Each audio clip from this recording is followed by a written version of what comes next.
Секое ново одложување на вакцинацијата ќе не чини уште повеќе изгубени човечки животи, алармира професорот Никола Пановски. Имајќи го предвид британскиот сој на COVID-19, важно е имунизацијата да започне што поскоро, за да избегнеме голем број незаболени, но и смртни случаи, вели Пановски.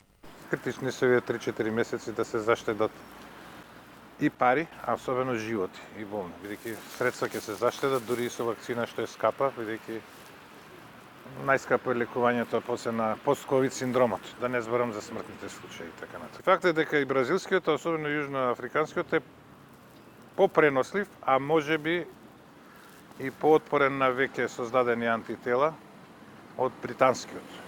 Но тоа се првични сознанија, така да тие ќе дојдат. Затоа е важно што побрзо да имаме колективен имунитет. Дали дополнително ќе се искомплицира епидемиолошката состојба во Македонија без вакцини и нови мутации? Според доктор Пановски, тоа би било соочување со трет ковид бран. Ако навремено се преземат такви мерки, би можело да го спречи ширењето повторно со цел да се добие вакцина. Меѓутоа мислам кај нас дека тие се безпредметни сега мерки.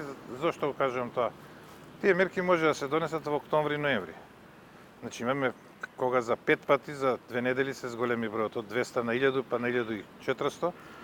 Кога тогаш не беа донесени, секако нема да имаме таков бран како што имаме во октомври. А зошто не беа донесени? Веројатно заради тоа што нашата економија овој е максимум капацитет, ако воопшто и овие мерки може да ги издржи. Во меѓувреме во Македонија откриени се 2 нови случаи на британскиот сој на вирусот, а на врата ни е јужноафриканскиот сој на ковид. Првиот пациент носител на оваа мутација пред 2 дена беше регистриран во Грција.